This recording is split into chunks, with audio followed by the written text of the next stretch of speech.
ಇಲ್ಲ. ವಾವ್! ನಮಸ್ಕಾರ ಎಲ್ರು ಹೇಗಿದ್ದೀರಾ? Welcome back to my vlogs. Actually guys, ಇವತ್ತು ನಾವು ಒಂದು ತುಂಬ ಸ್ಪೆಷಲ್ ಆಗಿರೋ ದೇವಸ್ಥಾನಕ್ಕೆ ಹೋಗ್ತಾ ಇದ್ದೀವಿ. ಬೆಳಗ್ಗೆ ಆಲ್ರೆಡಿ 4:30 ಆಗಿದೆ. ಮನೆದು ಪೂಜೆ ಒಂದು ಮುಗಿಸ್ಬೇಕಷ್ಟೆ. ಬೇಗ ಹೊರಡ್ತಾ ಇದ್ದೀವಿ. ಫಸ್ಟ್ ದರ್ಶನಕ್ಕೆ ಹೋಗೋಣ ಅಂತ ಅಂದ್ಬಿಟ್ಟು ಯಾವ ದೇವಸ್ಥಾನಕ್ಕೆ ಹೋಗ್ತಾ ಇದ್ದೀನಿ ಆ್ಯಂಡ್ ಏನು ಸ್ಪೆಷಲ್ ಈ ದೇವಸ್ಥಾನದ್ದು ಅನ್ನೋದನ್ನೆಲ್ಲ ಈ ವಿಡಿಯೋದಲ್ಲಿ ನಾನು ಹೇಳ್ತೀನಿ ನಿಮಗೆ. ಮನೇಲಿ ಪೂಜೆ ಮುಗಿಸಿ ಆಮೇಲೆ ದೇವಸ್ಥಾನಕ್ಕೆ ಪೂಜೆಗೆ ಏನೇನ್ ಬೇಕು ಎತ್ತಿಟ್ಕೊಂಡೆ. ದೇವ್ರ ಪೂಜೆ ಆಯಿಲ್ ಖಾಲಿ ಆಗಿತ್ತು, ಬಾಟಲ್ಸ್ ಅಲ್ಲಿ ತುಂಬಿಸಿಟ್ಟೆ. ಪಾಕೆಟ್ ಕಟ್ ಮಾಡಕ್ಕೆ ಕತ್ರಿ ಹುಡುಕಿದ್ರೆ ಸಿಕ್ಲೇ ಇಲ್ಲ. ಹಿಂಗೆ ಅಲ್ವಾ, ಟೈಮ್ಗೆ ಏನಾದ್ರು ಬೇಕು ಅಂತ ಹುಡುಕ್ದಾಗ ಸಿಗೋದೇ ಇಲ್ಲ. ಕೊನೆಗೆ ಕೈಗೆ ಸಿಕ್ಕಿದ ಚಾಕುಲ್ ಕಟ್ ಮಾಡಿ ಬಾಟಲ್ಗೆ ಹುಷಾರಾಗಿ ಎಣ್ಣೆ ತುಂಬಿಸಿಟ್ಕೊಂಡೆ. ನಾವು ಪ್ರತಿ ಸರ್ತಿ ದೇವಸ್ಥಾನಕ್ಕೆ ಹೋಗುವಾಗ ಹೂವು, ಹಣ್ಣು, ಕಾಯಿ, ಕರ್ಪೂರ, ಮತ್ತೆ ಊದ್ಕಡ್ಡಿ ಏನೇನ್ ಸಾಮಗ್ರಿಗಳು ಬೇಕಾಗಿರತ್ತೆ ಪೂಜೆಗೆ ಅದೆಲ್ಲಾನು ಹಿಂದಿನ ದಿನ ರಾತ್ರಿನೇ ತಗೊಂಡ್ ಬಂದು ಇಟ್ಕೊಂಡ್ಬಿಟ್ಟಿರ್ತೀವಿ. ಸೊ ಬೆಳಗ್ಗೆ ಹೋಗೋದಕ್ಕೆ ಈಸಿ ಆಗತ್ತೆ ಅಂಡ್ ರೇಟ್ ಕೂಡ ಸ್ವಲ್ಪ ಕಡಿಮೆ. ಲಾಂಗ್ ಜರ್ನಿ ಇರೋದ್ರಿಂದ ತಿಂಡಿಗೆ ಕಡಲೆ ಬೀಜ, ಕೋಡ್ಬಳೆ. ಬೆಳಗಿನ ಜಾವ 5:30ಗೆ ಮನೆ ಬಿಡ್ತಾ ಇದ್ದೀವಿ. ಸ್ವಲ್ಪ ಲಾಂಗ್ ಜರ್ನಿ ಆಗಿದ್ರಿಂದ ಬೆಳಗಿನ ಜಾವ ಮನೆಯಿಂದ ಹೊರಟ್ವಿ. ಹೊರಡೋ ಜೋಶಲ್ಲಿ ಎಲ್ಲರೂ ಸ್ವೆಟರು, ಶಾಲು ಏನೂ ತಗೊಂಡಿಲ್ಲ. ಲಾಂಗ್ ಜರ್ನಿ ಅಲ್ವಾ, ಅದಕ್ಕೆ ಫಸ್ಟ್ ಹೋಗಿದ್ದು ಪೆಟ್ರೋಲ್ ಬಂಕ್ಗೆ. ನಮ್ ಹೊಟ್ಟೆ ಖಾಲಿ ಇದ್ರು ನಮ್ನ ಕರ್ಕೊಂಡ್ ಹೋಗ್ತಿರೋ ಕಾರ್ ಹೊಟ್ಟೆ ತುಂಬಿರ್ಬೇಕು ಅಲ್ವಾ, ಅದಕ್ಕೆ ನಾವು ಹೋಗಿ ಮೊದ್ಲು ಪೆಟ್ರೋಲ್ ಹಾಕಿಸ್ಕೊಂಡ್ವಿ. ಪೆಟ್ರೋಲ್ ಹಾಕ್ಸ್ಕೊತಿದ್ದೀವಿ ಗೈಸ್. ಆ್ಯಕ್ಚುಲಿ ಈ ರೋಡಲ್ಲಿ ನಾನು ಆಡಿಷನ್ಸ್ ಅಟೆಂಡ್ ಮಾಡಬೇಕಿದ್ದಾಗ ಟ್ರಿನಿಟಿ ಮೆಟ್ರೋ ತನಕ ಬಸ್ಸಲ್ಲಿ ಬಂದು ಬ್ಯಾಗ್ಗಳು ಹೊತ್ಕೊಂಡು ಮತ್ತು ಅಲ್ಲಿಂದ ಟ್ರಿನಿಟಿ ಮೆಟ್ರೋ ಹತ್ಕೊಂಡು ಹೋಗ್ತಾ ಇದ್ದೆ ಆರ್ ಆರ್ ನಗರ್ಗೆ. ಇವಾಗ ಓಫಾಮಿಂದನೇ ಮೆಟ್ರೋ ಹೋಗ್ಬಿಟ್ಟಿದೆ. So easy.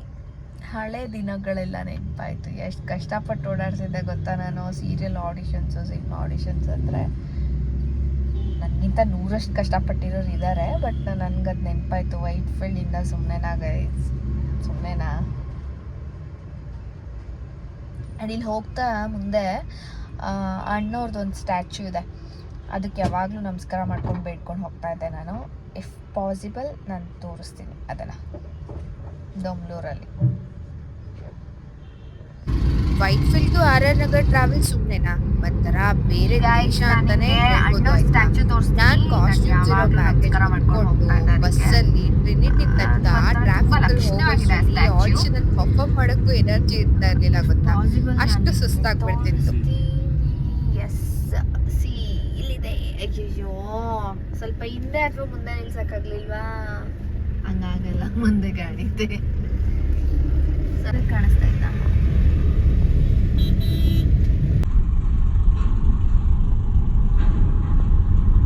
C guys, vomit ಮಾಡೋ ಪ್ರೋಗ್ರಾಮ್ ಖುಷಿದು. Enjoy enjoy.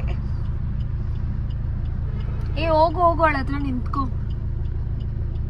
ಇನ್ನೇನ್ ದೊಮ್ಲೂರ್ ದಾಟಿ ಮುಂದೆ ಹೋಗ್ತಿದ್ವಿ, ಶುರು ಆಯ್ತು ನಮ್ ಖುಷಿದು ವಾಮಿಟ್ ಮಾಡ್ತಿದ್ರು. ಯಾವಾಗ ಟ್ರಾವೆಲ್ ಮಾಡಿದ್ರು 5 to 6 ಟೈಮ್ಸ್ ನಿಲ್ಸ್ಬೇಕು. ಈ ಸರಿ ಅದೇನೋ ಬರೀ 2 ಟೈಮ್ಸ್ ಅಷ್ಟೇ ಅಕ್ಕ ವಾಮಿಟ್ ಸ್ಟಾಪ್ಸ್ ತಗೊಂಡಿದ್ದು. ನೋಡಿದ್ರ ಹೋಗ್ತಾ ದಾರಿಲಿ ಶಿವಪ್ಪ, ಆಂಜನೇಯ ಎಲ್ರು ನಮ್ಗೆ ಹುಷಾರಾಗಿ ಹೋಗ್ ಬನ್ನಿ ಅಂತ ಕಳಿಸ್ಕೊಟ್ರು. ಇದೇ ಗ್ಯಾಪ್ ಅಲ್ಲಿ ಒಂದ್ ಸಣ್ಣ ನಿದ್ದೆ ಮಾಡ್ಕೊಂಡ್ ಎದ್ದೇಳಷ್ಟ್ರಲ್ಲಿ ಬೆಳಗ್ಗೆನೆ ಆಗೋಗಿತ್ತು. ನಾನು ಎಲ್ಲೋ ಲೊಕೇಶನ್ಗೆ ರೀಚ್ ಆಗ್ಬಿಟ್ಟಿದ್ವಾ ಅಂತ ಅನ್ಕೊಂಡೆ. ಆಮೇಲೆ ನೋಡಿದ್ರೆ ಇನ್ನು ಅವಾಗ ತಾನೇ ಚೆಲ್ಗಟ್ಟ ಬಿಟ್ಟು ಮುಂದೆ ಬಂದಿದ್ವಿ. ನಮ್ ಸೂರ್ಯನು ಬೆಳಗ್ಗೆ ಎದ್ದು ನಮ್ಗೆಲ್ಲ ಗುಡ್ ಮಾರ್ನಿಂಗ್ ಹೇಳಿದ್ರು. ಸನ್ರೈಸ್ ನೋಡೋದು, ಸನ್ಸೆಟ್ ನೋಡೋದು ಎಲ್ರಿಗೂ ತುಂಬಾ ಇಷ್ಟ ಆಗುತ್ತೆ. ಅದ್ರಲ್ಲೂ ಇವತ್ತು ನಮ್ ಸೂರ್ಯ ಕೆಂಪಗ್ ಹೊಳಿತಿದ್ರು. ಆಕಾಶನೂ ಅಷ್ಟೇ ಬೇಗ ಎದ್ದು ಒಳ್ಳೆ ರಂಗೋಲಿ ಹಾಕ್ಬಿಟ್ಟಿರೋ ತರ ಕಾಣ್ತಿತ್ತು. ನೋಡಿ ಎಷ್ಟು ಚಂದ ಕಾಣ್ತಿದೆ ಅಂತ.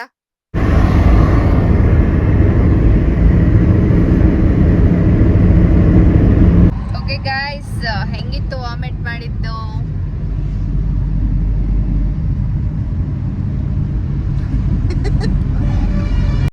ಸನ್ರೈಸ್ ಅಂತೂ ನೋಡಿದ್ದಾಯ್ತು ಅಂತ ಒಂದ್ ಟೀ ಬ್ರೇಕ್ಗೆ ಸ್ಟಾಪ್ ಮಾಡಿದ್ವಿ. ನಂಗಂತೂ ಟೀ ಕುಡಿದ್ಮೇಲೆ ಬ್ಯಾಗಲ್ಲಿರೋ ಕೋಡ್ಬಳೆ ನೆನ್ಪಾಗ್ಬಿಡ್ತು. ಅದನ್ನ ತಗೊಂಡು ತಿಂತಾ ಕೂತ್ಕೊಂಡೆ. ಕಬ್ಬಿನ ತೋಟ, ಬರೀ ಕಬ್ಬಿನ ತೋಟಗಳು. ನನ್ಗಂತೂ ಮಂಡ್ಯ ಮೈಸೂರು ಹಳ್ಳಿ ರೋಡ್ಗಳಂದ್ರೆ ಸಖತ್ ಇಷ್ಟ. ಬರೀ ಕಬ್ಬಿನ ತೋಟಗಳೇ ಇರತ್ತೆ. ಬೆಳಗ್ಗೆ ಮಂಜು, ಗ್ರೀನರಿ, ತೋಟ, ಎದುರುಗಡೆಯಿಂದ ಬರ್ತಾ ಇರೋ ಕಬ್ ತುಂಬ್ಕೊಂಡಿರೋ ಎತ್ತಿನ ಗಾಡಿ, ಏನ್ ಸಖತ್ ಅನಿಸ್ತಾ ಇತ್ತು ಗೊತ್ತಾ. ಸಖತ್ ಮಜಾ ಇತ್ತು. ಹಾಗೆ ದಾರಿಲಿ ಹೋಗುವಾಗ ಘಮ ಘಮ ಅಂತ ಸುವಾಸನೆ ಏನಪ್ಪಾ ಅಂತ ನೋಡಿದ್ರೆ ಆಲೆ ಮನೆ ಅಂದ್ರೆ ಕಬ್ಬಿನ ರಸ ಕಾಯಿಸಿ ಬೆಲ್ಲ ಮಾಡ್ತಿರ್ತಾರೆ. 8:32 ಆಗಿದೆ ಗೈಸ್. ಇನ್ನು ನಾವು ಹೋಗ್ಬೇಕಾಗಿರೋ ದೇವಸ್ಥಾನಕ್ಕೆ 24 ಕಿಲೋಮೀಟರ್ ಇದೆ. ನೋಡೋಣ ಎಷ್ಟೊತ್ತಿಗೆ ರೀಚ್ ಆಗ್ತೀವಿ. ಮೇ ಬಿ ಇನ್ನೊಂದು ಹಾಫ್ ಆನ್ ಅವರ್ ಅಲ್ಲಿ ರೀಚ್ ಆಗ್ತೀವಿ ಅನ್ಸುತ್ತೆ. ನಾನು ಯಾವ ದೇವಸ್ಥಾನಕ್ಕೆ ಹೋಗ್ತಾ ಇದ್ದೀನಿ ಅನ್ನೋದೆಲ್ಲ ನಿಮಗೆ ಡೀಟೇಲ್ಸ್ ಆಮೇಲೆ ಹೇಳ್ತೀನಿ. ನೋ ಗೈಸ್, ಇಲ್ಲಿರೋ ಊರುಗಳ ಹೆಸರು ಒಂದೊಂದನು ಕಳ್ಳಿಗುಂಡಿ, ಆಮೇಲೆ ಟಿಂಕದಮ್ಮ. ಅಪ್ಪ ನಾನು ಯಾವುದನ್ನು ಅಂಡರ್ ಎಸ್ಟಿಮೇಟ್ ಮಾಡ್ತಾ ಇಲ್ಲ, ಬಟ್ ಫನ್ ಆಗಿದೆ. ಆವಾಗಿನ ಕಾಲದಲ್ಲಿ ಹೆಂಗೆಲ್ಲ ಹೆಸರುಗಳು ಇಟ್ಟಿದ್ದಾರೆ ಊರುಗಳಿಗೆ ಅಂತ. ನಮ್ಮೂರ ಹೆಸರು ಅಷ್ಟೇ, ತಿಪ್ಪಾಪುರ.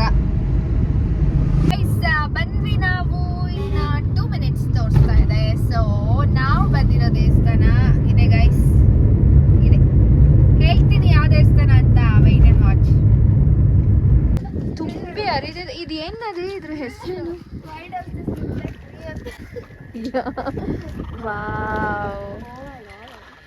ನಂಗಂತೂ ಈ ಪ್ಲೇಸಿಗೆ ಹೋದ ತಕ್ಷಣ ಅಲ್ಲಿರೋ ನದಿ, ಪಕ್ಷಿಗಳು, ತಣ್ಣಗ್ ಬೀಸೋ ಗಾಳಿ, ವ್ಲಾಗ್ ರೆಕಾರ್ಡ್ ಮಾಡೋಕೆ ಮರ್ತೋಯ್ತು ಸ್ವಲ್ಪ ಹೊತ್ತು. ಎಸ್, ನಾವು ಬಂದಿದ್ದು ಭೂವರಹ ಸ್ವಾಮಿ ಟೆಂಪಲ್ಗೆ. ಈ ಸರಿನೂ ಒಂದೊಳ್ಳೆ ಕಾಸ್ಗೆ ಬಂದಿದ್ದೀನಿ. ಅದೇನು ನೆಕ್ಸ್ಟ್ ವ್ಲಾಗ್ ಅಲ್ಲಿ ನಿಮ್ಗೆ ಖಂಡಿತವಾಗ್ಲೂ ಗೊತ್ತಾಗತ್ತೆ ಗೈಸ್. ಅಂಡ್ ನಾನು ಹಾಗೆ ಸುಮ್ಮನೆ ಈ ನದಿ ಮುಂದೆ ನಿಂತ್ಕೊಂಡು ಒಂದ್ ಸೆಲ್ಫಿ ತಗೊಂಡೆ. ಒಳ್ಳೆ ಐಲ್ಯಾಂಡ್ ತರ ಕಾಣ್ತಾ ಇದೆ. ಅದು ಆಲದ ಮರ ಎಷ್ಟೊಂದು ಕೆಂಪಂಡ್ಬಿಟ್ಟಿದೆ ನೋಡು. ಪಕ್ಷಿಗಳು 100 ಇದಾವೆ ಇದ್ರೊಳಗಡೆ. ಈಗ ಬರ್ಡ್ಸು. ಗೋಶಾಲೆ ಅಂದ್ರೆ ಹಸುಗಳು ಸಾಕಿರೋದು. ಎತ್ತು, ಹಸು, ಕರು ಸಾಕಿದ್ದಾರೆ. ಪುಟಾಣಿ ಕರು.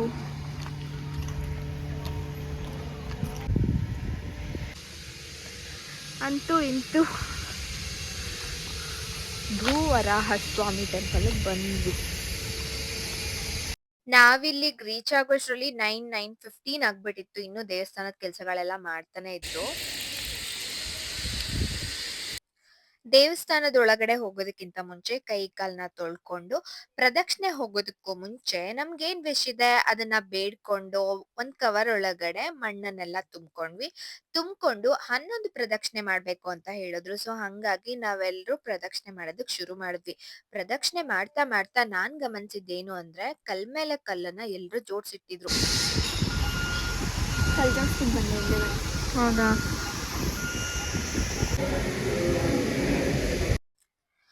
ಪ್ರದಕ್ಷಿಣೆ ಎಲ್ಲ ಮುಗಿಸಿದಾದ್ಮೇಲೆ ನಾವು ಹೋಗಿದ್ದು ದೇವಸ್ಥಾನದೊಳಗೆ. ದರ್ಶನ ಮಾಡಿ ಮಣ್ಗೆ ತೀರ್ಥ ಪೂಜೆ ಮಾಡಿಸಿ ಪೂಜೆ ಮುಗಿಸ್ಕೊಂಡು ಹೊರಗಡೆ ಬಂದು ತಿಮ್ಮಪ್ಪಂಗೊಂದು ನಮಸ್ಕಾರ ಹೊಡೆದು ನಾವು ಹೋಗಿದ್ದು ಗೋಶಾಲೆಗೆ. ಅಯ್ಯೋ, ಎಷ್ಟು ಕ್ಯೂಟ್ ಹಸು ಕರಗಳಿದ್ವು ಅಂಡ್ ತುಂಬಾ ಫ್ರೆಂಡ್ಲಿನೂ ಇದ್ವು. ಬಾಳೆಹಣ್ಣು ತಿನ್ಸಿ ಅವುಗಳ ಜೊತೆ ಆಟ ಆಡ್ಸಿ ನಮ್ಗಂತೂ ನಿಜವಾಗ್ಲೂ ಅದನ್ನ ಬಿಟ್ಬರೋದಕ್ಕೆ ಇಷ್ಟ ಇರ್ಲಿಲ್ಲ. ಫೋಟೋಗೆ ಎಷ್ಟು ಚೆನ್ನಾಗಿ ಪೋಸ್ ಕೊಡ್ತಿತ್ತು ಗೊತ್ತಾ ಈ ಕರು. ಅಂಡ್ ಖುಷಿಯಿಂದ ಟೈಮ್ ಸ್ಪೆಂಡ್ ಮಾಡಿದ್ವಿ ನಾವಲ್ಲಿ. ಈ ಪುಟಾಣಿ ಕರು ಅಂತೂ ನನ್ನ ಹತ್ರ ಎಷ್ಟು ಚಂದ ಇದ್ರು ಅಂದ್ರೆ ಮೊದ್ಲು ಸ್ವಲ್ಪ ಹಠ ಮಾಡಿದ್ರು. ಆಮೇಲೆ ನೋಡಿದ್ರೆ ನನ್ಗೆ ಮುದ್ ಮಾಡಕ್ ಬರ್ತಿದಾರೆ. ನನ್ಗಂತೂ ಇದನ್ನ ಬಿಟ್ಟು ಬರೋದಕ್ಕೆ ಇಷ್ಟ ಇರ್ಲಿಲ್ಲ.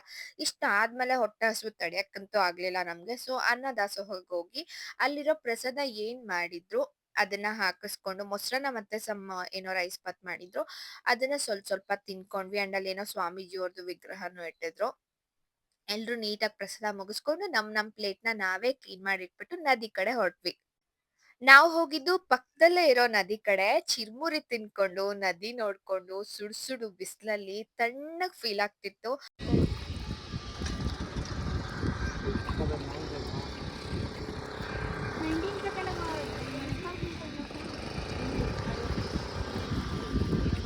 ಚಿರ್ಮುರಿ ತಿಂದಾದ್ಮೇಲೆ ಮದ್ದೂರೊಡೆ ಘಮ ಬಂದು ನಮ್ ಮೂಗಿಗ್ ಬೆಡಿತಿತ್ತು. ನಾವು ಬಿಟ್ಬಿಡ್ತೀವಾ? ಇಷ್ಟೆಲ್ಲ ಮುಗಿಸಿ ದೇವ್ರಿಗೆ ಮತ್ತೆ ಥ್ಯಾಂಕ್ಸ್ ಹೇಳಕ್ ಆದಷ್ಟು ಬೇಗ ಬರ್ತೀವಪ್ಪ ಅಂತ ಹೇಳ್ಬಿಟ್ಟು ವಾಪಸ್ ಹೊರಟ್ವಿ. ಎಷ್ಟಾಗಿದೆ? 12:10 ನೋಡಿ ಗೈಸ್. ಬೆಳಗ್ಗೆ 4:15 ನಾವು ಮನೆ ಬಿಡೋಷ್ಟ್ರಲ್ಲಿ 5:30. ಇಲ್ಲಿ ರೀಚ್ ಆಗೋಷ್ಟ್ರಲ್ಲಿ ಐ ಥಿಂಕ್ 9:15 ಆಗಿತ್ತಾ. 15 ಆಗಿತ್ತು. ಪೂಜೆ ಮುಗಿಸ್ಕೊಂಡು ಒಂದು ಸ್ವಲ್ಪ ಅನ್ನ ದಾಸೋಹ ತಿನ್ಕೊಂಡು ಹೊರಡೋಷ್ಟರಲ್ಲಿ ಇಷ್ಟೊತ್ತಾಗ್ತಿದೆ. ಇವಾಗ ಬಿಟ್ಟಿದ್ದೀವಿ ಇಲ್ಲಿ. ಮೇ ಬಿ ನಾವು 3 ಅಷ್ಟರಲ್ಲಿ ವೈಟ್ ಫೀಲ್ಡ್ ರೀಚ್ ಆಗ್ತೀವಿ. ಬೆಂಗಳೂರಿಂದ ಬರೋರಿಗೆ ಮೇ ಬಿ ಇಲ್ಲಿಂದ 2 hours ಹಿಡಿಯುತ್ತೆ ಅಷ್ಟೇ ಅನ್ಸುತ್ತೆ. 4 hours ಹಿಡಿಯುತ್ತೆ ಅನ್ಸುತ್ತೆ. ಬಟ್ ವೈಟ್ ಫೀಲ್ಡಿಂದ ಇನ್ನೊಂದು ಸ್ವಲ್ಪ ಹೊತ್ತು ಜಾಸ್ತಿ, ಇನ್ನು 1 hour ಹೆಚ್ಚು ಕಡಿಮೆ ಬರ್ತೀವಿ. ಬರೀ ಕಬ್ಬಿನ ತೋಟ ಮತ್ತೆ ನೀರಿಗೂ ಅಷ್ಟೇ. ಮೇ ಬಿ ಇಲ್ಲೇನು ಅಭಾವ ಇಲ್ಲ ಅನ್ಸುತ್ತೆ. ಚಂದ ಮಾತ್ರ ಈ ಊರು. ಮಂಡ್ಯ ಅಲ್ವಾ? ಮಂಡ್ಯ ಮೈಸೂರು ರೋಡ್. ಓಕೆ, ಈಗ ದೇವಸ್ಥಾನಕ್ಕೆ ಹೋಗ್ಬಿಟ್ಟು ವಾಪಸ್ ಹೋಗ್ತಾ ಇದ್ದೀವಿ. ಏನು ಅನಿಸ್ತು ಅಂತ ಕೇಳೋಣ. ಖುಷಿ ಏನು ಅನಿಸ್ತು ದೇವಸ್ಥಾನಕ್ಕೆ ಹೋಗಿ ಬಂದಿದ್ದು? ಎಷ್ಟನೇ ಸರ್ತಿ ನೀನು ಹೋಗ್ತಾ ಇರೋದು ದೇವಸ್ಥಾನಕ್ಕೆ? How about you, Niharika? So good. ದೇವ್ರು ನಿನ್ನ ಫೇವ್ರೆಟ್ ಕಲರ್ ಸೀರೆ ಉಟ್ಕೊಂಡಿದ್ರು ಅಂತ ಬೇರೆ ಹೇಳ್ತಿದ್ದಲ್ಲ. ತುಂಬ ಚೆನ್ನಾಗಿ ಅನಿಸ್ತು. ಬಟ್ ಯಾರಾದರೂ ಉಪವಾಸ ಬರೋರಿದ್ರೆ ಗೈಸ್ ಸ್ವಲ್ಪ ನೋಡ್ಕೊಂಡು ಬನ್ನಿ. ನನ್ನ ಪ್ರಕಾರ ಟಿಫನ್ ಮಾಡ್ಕೊಂಡೇ ಬನ್ನಿ, ಏನು ಪರವಾಗಿಲ್ಲ. ದೇವರು ಉಪವಾಸ ಬನ್ನಿ ಅಂತ ಹೇಳಲ್ಲ ಯಾರಿಗೂ. ಸ್ವಲ್ಪ ನಿಧಾನ ಮಾಡ್ತಾರೆ ಪೂಜೆ ಎಲ್ಲನೂ, ಏನೇನಿದೆ ಅವ್ರದ್ದು ರಿಚುವಲ್ಸ್ ಎಲ್ಲನೂ ಮುಗಿಸ್ಕೊಂಡು ಪೂಜೆ ಮುಗಿಸೋದು ಅವರು. ಸೊ ನೋಡಿಕೊಂಡು ಬನ್ನಿ. ಆ್ಯಂಡ್ ತುಂಬ ಒಳ್ಳೆ ಎಕ್ಸ್ಪೀರಿಯನ್ಸ್. ಯಾವುದೇ ಕೋರ್ಟ್ ಕೇಸ್ಗಳಿದ್ರೇನೋ, ಏನಾದರೂ ತಕರಾರುಗಳಿದ್ರೇನೋ, ಅಥವಾ ಜಮೀನು ಸೇಲ್ ಆಗ್ತಿಲ್ಲ, ಮನೆ ಕಟ್ಟಿಲ್ಲ, ಈ ಥರದ್ದೆಲ್ಲ ವಿಷಸ್ ಇದ್ದರೆ ಅದನ್ನು ಅವ್ರು ಎಕ್ಸ್ಪ್ಲೈನ್ ಮಾಡ್ತಾರಲ್ಲಿ. ಆ್ಯಂಡ್ ನಾವಿದು ಸೆಕೆಂಡ್ ಟೈಮ್ ಬರ್ತಾ ಇರೋದು. ನಮಗೆ ತುಂಬಾ ಒಳ್ಳೆ ಏನು ಹೇಳ್ತಾರೆ, ಇದು 2ನೇ ಸತಿ ದೇವರೇ ಕರ್ಸ್ಕೊಂಡಿರೋದು ಅನ್ನೋ ಫೀಲು ನಮಗೆ. ನೋಡೋಣ ನೆಕ್ಸ್ಟ್ ಏನಾಗುತ್ತೆ ಅಂತ. ಅಲ್ಲೇ ಅನ್ನದಾಸೋಹ ತಿಂದಿದ್ದೀವಿ. ಸ್ವಲ್ಪ ರೈಸ್ ಬಾತ್ ಮತ್ತು ಸ್ವಲ್ಪ ಕರ್ಡ್ ರೈಸ್ ಏನೋ ಕೊಡ್ತಾಯಿದ್ರು. ನೆಕ್ಸ್ಟು ಊಟಕ್ಕೆಲ್ಲಾದರೂ ಮುಂದೆ ನಿಲ್ಲಿಸ್ಬೇಕು. ಒಂದು ಚಿರುಮುರಿ ತಿಂದಿದ್ದೀವಿ. ನದಿ ಇತ್ತು, ನದಿಲಿ ಆಟ ಆಡಿದ್ವಿ, ಚೆನ್ನಾಗಿ ಅನ್ನಿಸ್ತು. ನೋಡೋಣ. ನನ್ಗಂತೂ ಅಲ್ಲಿದ್ದಿದ್ದು ಉರಿ ಬಿಸಿಲಿಗೆ ಡಿಹೈಡ್ರೇಷನ್ ತರ ಫೀಲ್ ಆಗಕ್ ಶುರು ಆಗ್ಬಿಡ್ತು. ಸೊ ಅದಕ್ಕೆ ಎಳ್ನೀರ್ ನೋಡಿದ ತಕ್ಷಣ ಗಾಡಿ ಸೈಡ್ಗೆ ಹಾಕಿಸ್ಬಿಟ್ಟು ಎಳ್ನೀರ್ ಕುಡಿದ್ವಿ. ಅಂಡ್ ನಾನು ಗಂಜಿ ಇರೋ ಎಳ್ನೀರ್ನ ತಗೊಂಡೆ. ಯಾವ್ದಾದ್ರು ಒಂದಾದ್ರೂ ಆಲೆಮನೆ ಹತ್ರ ಹೋಗ್ಬಿಟ್ಟು ನಾನು ನಿಮ್ಗೆ ಎಕ್ಸ್ಪ್ಲೋರ್ ಮಾಡ್ತೀನಿ ಗೈಸ್. ಇದು ಹೋಗಿ ನೋಡಿ, ಐ ಥಿಂಕ್ ಬೆಲ್ಲ ಬೇಯಿಸ್ತಾ ಇರೋದು ಅಲ್ವಾ? ಪುಟ್ದಾಗ ಹಾಕೊಂಡಿದ್ದಾರೆ ಕಬ್ಬಿನ ರಾಶಿ. ಲೆಟ್ಸಿ ನೋಡೋಣ ಆಗತ್ತಾ ಅಂತ. ಏನಿದೆ ಇಷ್ಟು ಒಳ್ಳೆ ಸ್ಮೆಲ್ಲು ಗಮ್ ಅಂತಿದೆ ಗೈಸ್. ಗೊತ್ತಿಲ್ಲ ಒಳಗಡೆ ಬಿಡ್ತಾರ ಇಲ್ವಾ ಅಂತ. ಚೆಕ್ ಮಾಡೋಣ, ರಿಕ್ವೆಸ್ಟ್ ಮಾಡಿ ನೋಡೋಣ ಬೆಲ್ಲ ಕಾಯಿಸೋದು ಹೇಗೆ ನೋಡ್ಬೇಕಂತ ಹೇಳಿ ನೋಡುವ. ನೋಡಿ ಗೈಸ್ ಹೆಂಗೆ ಹಾಕಿದ್ದಾರೆ ಎಲ್ಲಾನು. ಇದಾಕ್ಬಿಟ್ಟಿದ್ದಾರೆ, ಗುಡ್ಡ ಹಾಕಿದ್ದಾರೆ. ಇಲ್ಲಿ ಕಾಯಿಸಿದ ಹೊಗೆ ಹೋಗ್ತಾ ಇದೆ. I want to check it once. ಬಿಡ್ತಾರೋ ಅಲ್ವಾ ಗೊತ್ತಿಲ್ಲ, ಅಲೋ ಮಾಡ್ತಾರೆ. ಎಲ್ಲ ಮಿಕ್ಸ್ ಮಾಡ್ತಾರೆ, ಎಲ್ಲ ಬರುತ್ತೆ, ಎಲ್ಲ ಮಿಕ್ಸ್. ಆಲೆಮನೆ ವಿಡಿಯೋ ಮಾಡಬೇಡ ಅಂತ ಅಂದ್ಬಿಟ್ರು ಓನರ್ ಆಂಟಿ. ಸರಿ ಅಂತ ವಿಡಿಯೋನ ಆಫ್ ಮಾಡಿಬಿಟ್ಟು ಎಲ್ಲ ನೋಡ್ಕೊಂಡು ಬೆಲ್ಲನೂ ಟೇಸ್ಟ್ ಮಾಡಿ ತುಂಬಾ ಚೆನ್ನಾಗಿತ್ತು. ಹಾಗೆ ನಮ್ಮನೆಗೂ ಕೂಡ ಬೆಲ್ಲ ತಗೊಂಡು ಹೊರಟ್ವಿ. ನಾವು ವಾಪಸ್ ಬರುವಾಗ ಹೆಣನು ಎದುರುಗಡೆ ಬಂತು. ಶುಭ ಶಕುನ ಅಂತಾರೆ, ಆದ್ರೆ ಪಾಪ ಯಾರು ತೀರ್ಕೊಂಡ್ಬಿಟ್ಟಿದ್ರು. ನಮ್ಮ next stop veg restaurant.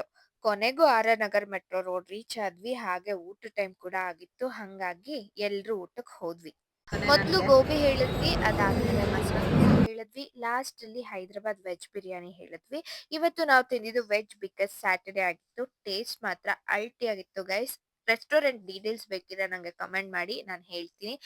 And service ಕೂಡ ತುಂಬಾ ಚೆನ್ನಾಗಿತ್ತು. ಹೋಟೆಲ್ನ ಮೈಸೂರ್ ಪ್ಯಾಲೇಸ್ ಥೀಮ್ ಅಲ್ಲಿ ಕಟ್ಟಿದ್ದಾರೆ. ಅಂಡ್ ಆನೆಗಳಿಟ್ಟಿದ್ರು, ಮಹಾರಾಜರು ಫೋಟೋ ಇಟ್ಟಿದ್ರು. ಟೋಟಲಿ ತುಂಬಾ ಚಂದ ಅನ್ಸುತ್ತೆ ಅಲ್ವಾ? ಹೆಂಗನ್ಸ್ತು? ಚೆನ್ನಾಗಿದೆ. ಏನ್ ಚೆನ್ನಾಗಿದೆ? ಹೋಟೆಲ್ ಊಟದಲ್ಲೂ ಊಟ ಬರ್ತಾ ಇದೆ. ಎಷ್ಟು ದಿನ ಆಗಿತ್ತು ನಾವ್ ಈ ತರ ಆಚೆ ಬಂದು? ನೆನಪೇ ಇಲ್ವಾ? ಇನ್ಮೇಲೆ ಬರ್ತಾ ಇರ್ತೀವಲ್ವಾ? ಓಕೆ ಗೈಸ್, ನಮ್ಮದು ದೇವ್ರ ದರ್ಶನ ಆಯಿತು. ವಾಪಸ್ ಬರ್ತಾ ಎಳ್ನೀರು ಊಟ, ಇವಾಗ ಊಟ ಮುಗಿಸ್ಕೊಂಡ್ವಿ. ಆ್ಯಂಡ್ ಇವಾಗ ಟೈಮ್ ಮೇ ಬಿ 5:35 ಆಗಿದೆ ಅಂತ ಅಂದ್ಕೊತೀನಿ. ಇಲ್ಲಿಗೆ ನನ್ನ ವ್ಲಾಗ್ನ ಮುಗಿಸ್ತಾ ಇದ್ದೀನಿ. ಹೀಗೆ ನಂಗೆ ಸಪೋರ್ಟ್ ಮಾಡ್ತಾಯಿರಿ. ಯಾರ್ಯಾರೆಲ್ಲ ನನ್ನ ಚಾನಲ್ನ ಸಬ್ಸ್ಕ್ರೈಬ್ ಆಗಿಲ್ಲ, ಪ್ಲೀಸ್ ನನ್ನ ಚಾನಲ್ನ ಸಬ್ಸ್ಕ್ರೈಬ್ ಆಗಿ ಅಂತ ಕೇಳ್ತೀನಿ. ಬಾಯ್ ಬಾಯ್.